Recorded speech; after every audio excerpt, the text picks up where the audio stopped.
Hi, ako si Clarence, simple lang pero may pangarap. Simula first year hanggang ngayong third year na kami, ito na yung nakasanayan namin. Magsakay ng bangka mula Batanes hanggang Sulu. Huy! Joke lang. Mula sa baybayin ng Barangay Padoga hanggang sa makarating sa Naval Biliran. Buti na lang ngayon umaraw na kasi nung pagpunta namin nung nakarang linggo ay talaga namang masamang panahon. Malakas ang hangin, maulan at higit sa lahat, malakas ang alon. Akala namin doon na magtatapos ang journey namin. Yung tibong marami ka nang napagdaanan na pagsubok sa buhay, pero sa dagat ka lang pala babagsak. Mapapainom ka na lang talaga bigla ng dagat nang wala sa oras. Buti na lang talaga guys, nakarating kami sa baybayin kahit papano. Kahit basang-basa okay lang, basta huwag lang tayo mawala ng hininga.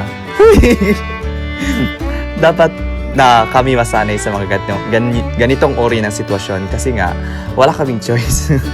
Yung sinakyan pala namin guys nung isang linggo ay yung maliit na bangka na tinatawag ko naming Bigyo. So ang dahilan pala guys bakit bumabiyahe kami or sinasakyan namin bangka dahil nga nasa kabilang isla kami.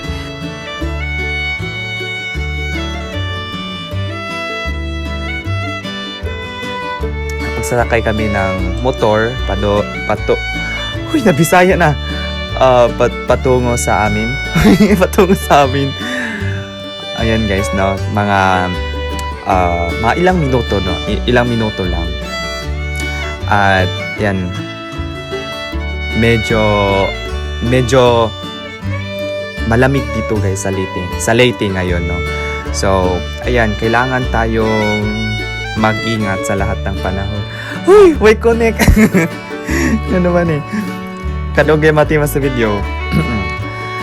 Okay guys, no? Makikita nyo sa video ang lakas ng alon. Pero okay na to kasi malaki yung bangka na sinasakyan namin. Di tulad nung nakarang linggo, maliit guys, no? Baka para tayong naging survivor bigla. So ayan, at okay na rin dahil mainit umaraw, no? Ayan, hindi gaano kalakas yung alon, no? Hindi kagaya nung isang linggo na sobrang laki guys, hindi namin nakalain na makakasurvive kami sa ganung uri ng sitwasyon. Yun kasi nga masama ang panahon, no? Malakas ang hangin, parang kami lang yata yung bumiyahe sa araw na yun, no? So, napaka-challenging. Yan. Napaka-challenging sa part ng mga outside biliran. Okay? At yun na nga guys, nakarating na tayo sa lugar kung saan tayo nakatira. Di ko na nakuhanan ng video yung mga magandang view papunta sa amin. Next time ko na lang ipapakita sa inyo. Hanap mo ba ang malamig na simoy ng hangin o lugar na makakapagpagaan ng damdamin? Huy, di mo! Ganito kaganda sa amin guys. Yung tipo ba na nandito na ang lahat. Charot. Pero kulang kami ngayon ng tubig kasi nga maaraw, no? Mainit. Baka naman umulan ng isang buwan. Huy! Wag naman, baka mag-landslide. Ito guys, kalain dyan na ako magtagalog, no? So, alayan kong subscribe sa mga hindi pa nakasubscribe para makapanood kayo o makatanaw mo sa mga sunod na video. Ayan, so muna siya ang napaday pa sobra no sa video. So muna siya ang lugar ediri, no? Staring na inalaba. Okay, muna siya kanindot na dire.